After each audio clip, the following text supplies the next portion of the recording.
Howdy internees, just an update for people that don't know about the latest here in Thailand. Um, the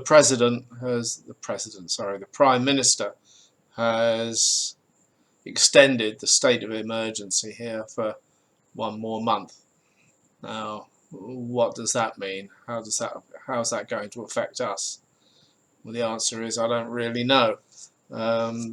Really what that's doing is giving his government the authority to do certain things, but on a day-to-day basis, whether we're locked down within our districts as we currently are, and that means whether we can go to the shops that we want, whether we can access public places like beaches and parks and whatever, and whether we can buy alcohol. Oh my God. Is really down to the local governors. So our current situation here on the island of Phuket is going to last until the 1st of May, and then we'll see. I suspect it isn't going to change very much. I think that the lockdown between the tambons, which are the districts, is going to largely stay in place because the island of Phuket isn't free of new infections yet.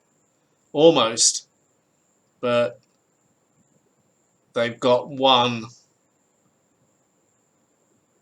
area down on the west, actually it's up from me, on the west coast.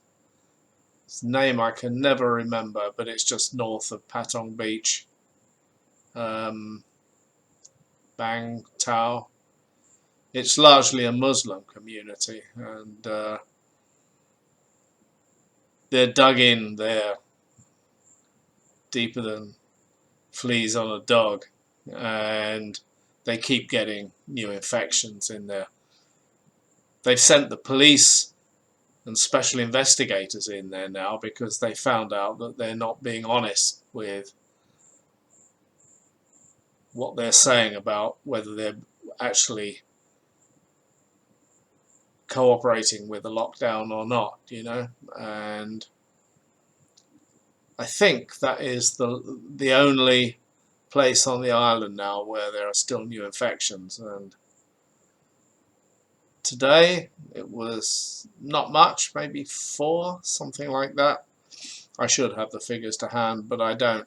So, my course all seems blisteringly clear to me. I just say lock that community down and let the rest of us get on with our lives, but it's not going to be as simple as that.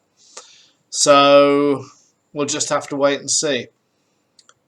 In some ways I'm not too bothered because I've got used to this now. This is the new norm. It seems as though we've been locked down here for a month or more, but if I looked back over one of my videos that I did this morning, in fact it's only been a couple of days over 2 weeks that we've been sort of confined to our own areas. But it would be really great to at least be able to get back to my decent food shops, and it would be great to be able to buy a beer. If they free up the sale of alcohol again, I'm gonna go to the Family Mart and buy a couple of cans and drink it, but that's all. As I already said, I've got a fridge full of the bloody stuff here that I'm not touching. Once I managed to acquire some, I lost the reason to drink it. It's just I didn't like people telling me what to do, But if they open the sale of beer again, I'll certainly go and buy a couple of cans and report back to you. But I quite like being alone, you know, and it's very, very quiet, and so it's not all bad. So, you know, what they decide to do, I don't really care all that much. So, in fact, my most pressing worry here right now, unless, you know, something goes wrong with money transfers or whatever, is one of my air conditioners in my bedroom has gone kaput. I've still got one left, which is, knock on wood, which is sufficient, but it makes you worry a bit when one of them breaks, and I can't get it fixed until the the lockdown is finished, because the guy that's recommended to do this comes from the Chalong district, so he's got to get here. So anyway, that's the basic report, and if something changes, I'll let you know. Cheers.